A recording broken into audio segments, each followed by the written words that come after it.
भवानीपुर गांव में राकेश नाम का एक कुम्हार था जो अपनी बीवी उषा और दो बच्चों राजू और पिंकी के साथ रहता था। राकेश अपने गांव से लेके दूर दराज के शहरों तक मिट्टी की सुंदर मूर्तियों को बनाने के लिए मशहूर था। यूं तो हर त्योहार पर वो कई सारी मूर्तियों और बच्चों के खिलौने को बाजार में जाकर बेचता था, लेकिन लोगों की रुचि प्लास्टिक से बनी मूर्तियों में बढ़ने के कारण अब उसकी बिक्री पहले से कम होती जा रही थी।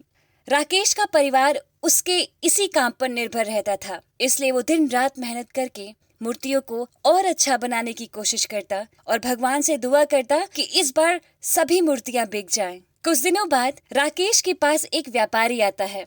राकेश, अगले हफ्ते गणेश चतुर्थी की पूजा है। बाजार में गणेश जी की छोटी से लेके बड़ी हर तरह की मूर्तियों की डिमांड होगी, इसलिए मैं तुम्हें 1000 मूर्तियों को बनाने का ऑर्डर देने आया हूँ। राकेश ये सुनकर खुश हो जाता है। जी भाई साहब, मैं आपकी मूर्तियों का ऑर्डर समय पर पूरा कर दूंगा और मैं ऐसी मूर्तियां बनाऊंगा कि लोगों को साक्षात गणेश जी ही उन मूर्तियों में दिखाई देंगे। मैं भी यही चाहता हूँ, बस समय का ख्याल रखना। इतना कहकर व्यापारी वहां से चला जाता है। शाम को वो ये बात अपनी बीवी और बच्चों को बताता है। बहुत अच्छा हुआ, भगवान गणेश जी ने हमारी सुन ली।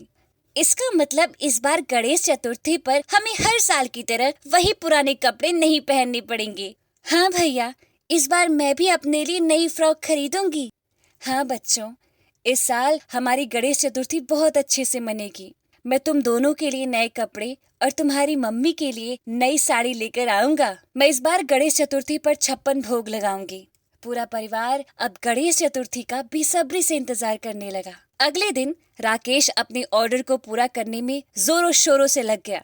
उसने पहाड़ से जाके अच्छी किस्म की मिट्टी चुनी और उसे लेकर घर आ गया। मिट्टी को पानी से भिगोकर उसने रात को ऐसे ही छोड़ दिया ताकि वो सुबह तक नरम हो सके और अगले दिन मूर्तियों को बनाना शुरू कर सके। लेकिन उस रात अचानक से बहुत तेज बारिश हुई और सारी मिट्टी भीगकर सड़कों पर बह गई और खराब हो गई। सुबह उठकर राकेश ने देखा तो वो हक्का बक्का रह गया। हे भगवान, ये क्या हुआ?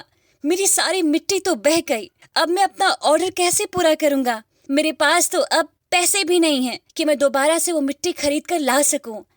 इसका मतलब अब हमारे नए कपड़े नहीं आएंगे पापा। आप परेशान नहीं होइए जी, भगवान श्री गणेश जी हमारी मदद जरूर करेंगे। तुम ठीक कहती हो उषा। मैं अभी अपने दोस्त सुनील के घर जाता हूँ और उससे मदद मांगता हूँ। सुनील भी एक कुम्हार होता है, इसलिए मदद की आस में राकेश सुनील के घर की ओर निकल पड़ता है और उसके पास जाकर अपनी सारी बात बताता है। सुनो राकेश, मैं तुम्हारी मदद जरूर करता, लेकिन मैं खुद ये मिट्टी बड़ी मुश्किल से लाया हूँ और अब बाजार में ऐसी मिट्टी नहीं है और मुझे भी अपना ऑर्डर पूरा करना है। और वैसे भी मेरा भाई अगले हफ्ते मुझे शहर से लेने आ रहा है। मैं उसके साथ रहने शहर चला जाऊंगा, इसलिए ये ऑर्डर मुझे समय पर पूरा करके देना है। मैं विवश हूँ कि मैं तुम्हारी इसमें कोई मदद नहीं कर सकता। कोई बात नहीं भाई, मैं समझ सकता हूँ। तुम्हें मेरे लिए अपना काम खराब करने की कोई जरूरत नहीं है। शायद भगवान श्री गणेश की यही मर्जी है।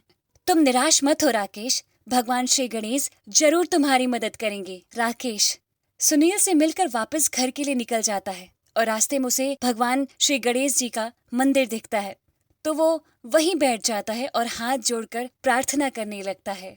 हे गणेश जी, क्या आप यही चाहते हैं कि आपके भक्त की गणेश चतुर्थी ऐसे ही मने जैसे हर साल होती है? उषा ने तो आपके लिए 56 भोग का आयोजन करने की बात कही थी। क्या आप अपने भक्तों को नहीं सुनेंगे भगवान? और अगर आप नहीं सुनेंगे तो आज इस गरीब की बात कौन सुनेगा? थोड़ी देर भगवान से अपनी बात कहकर राकेश वापस घर जाता है। क्या हुआ जी? आपकी दोस्त ने क्या कहा? कुछ नहीं उषा, वो हमारी मदद नहीं कर सकता। मतलब हमें इस बार नए कपड़े नहीं मिलेंगे पापा? कोई बात नहीं पिंकी, इस साल नहीं तो अगले साल मैं तुम दोनों को नए कपड़े जरूर दिलवाऊंगा और हमारी गणेश चतुर्थी भी दूसरे लोगों की तरह होगी। नहीं पापा, हमें इसी साल कपड़े चाहिए। इतना कहकर दोनों बच्चे रोते हुए वहाँ से चले जाते हैं। मैं इन बच्चों को कैसे समझाऊं उषा? आप परेशान मत होइए, मैं दोनों को समझा दूंगी। आप खाना खाइए, आपने सुबह से कुछ नहीं खाया। तभी अचानक सुनील उसके घर आ जाता है। सुनो राकेश, मेरा भाई आज ही मुझे शहर से लेने आ गया है, इसलिए मैं अब यहाँ से जा रहा हूँ। अब तुम मेरी मिट्टी का इस्तेमाल अपने और मेरे ऑर्डर को पूरा करने के लिए कर सकते हो। देखा, मैंने बोला था ना, गणेश जी गरीब की सुनेंगे। हाँ उषा, तुम सही थी। अब मैं ऑर्डर भी पूरे कर लूंगा और अब गरीब की गणेश चतुर्थी भी सुनी नहीं रहेगी। उस दिन से राकेश ऑर्डर पूरा करने में लग जाता है और गणेश चतुर्थी तक ऑर्डर पूरे करके अपने परिवार के साथ धूमधाम से गणेश चतुर्थी मनाता है। यह कहानी आपको कैसा लगा हमें कमेंट पे बताइए और ऐसे ही दिलचस्प कहानियाँ देखने के लिए हमारे चैनल को सब्सक्राइब करके बेल आइकन दबाइए।